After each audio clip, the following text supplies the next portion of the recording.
آج شیخ Shinwari hotel machine ملان number 2 میں آئی seeps کے زیر اہتمام ایک میٹنگ کا آغاز کیا گیا، جس میں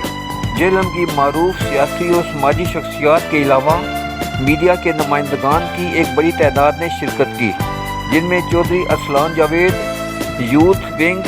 مسلم League Noon Jhelum, Luqman joint secretary Pakistan Muslim League Noon Jhelum city, Syeda Shahida Shah chairperson community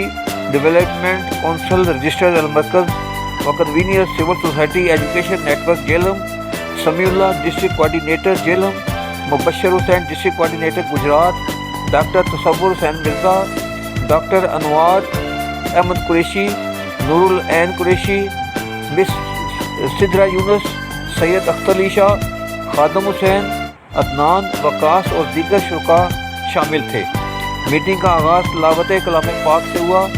اس کے بعد ہدیہ نعت رسول مقبول صلی اللہ علیہ وآلہ وسلم پیش کیا گیا۔ ہدیہ نعت رسول مقبول صلی اللہ علیہ وآلہ وسلم کے بعد میٹنگ کا باقاعدہ آغاز ہوا۔ مبشر حسین ڈسٹرکٹ کوآرڈینیٹر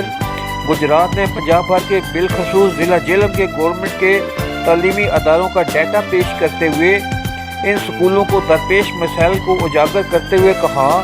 کہ اس civil society education network کی ٹیم کا بنیادی مقصد ان تعلیمی اداروں میں جا کر ان کے مسائل وغیرہ کے بارے میں جاننا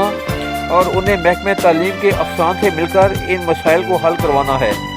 اس میٹنگ میں موجود civil society education network کے ممبران اور عہدیداران نے بتایا کہ انہوں نے اپنے طور پر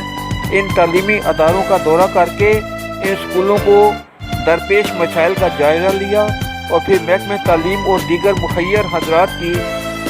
مدد اور تعاون سے بہت سے مسائل بھی حل کیے ہیں، جن میں اسکولوں میں کلاس روم کی تعمیر، ٹیچرز کی تقرری، پینے کے پانی کے مسائل اور دیگر مسائل شامل ہیں۔ علاوہ ازیں یہ اس سوسائٹی کی کوششوں کا صلہ ہے کہ تعلیمی بجٹ میں بھی خاطر خواہ اضافہ ہوا ہے، لیکن اس کے باوجود ابھی بھی ان سکولوں کو بہت سے مسائل کا سامنا ہے۔ اس موقع پر اس میٹنگ میں موجود سیاسی شخصیات نے بھی اپنے بھرپور تعاون کا یقین دلایا۔ میٹنگ کے اختتام پر تمام شرکاء کو پرتکلف ذرانہ دیا گیا، جس کے بعد یہ میٹنگ اختتام پذیر ہوئی۔ سید اختر علی شاہ، بیورو چیف،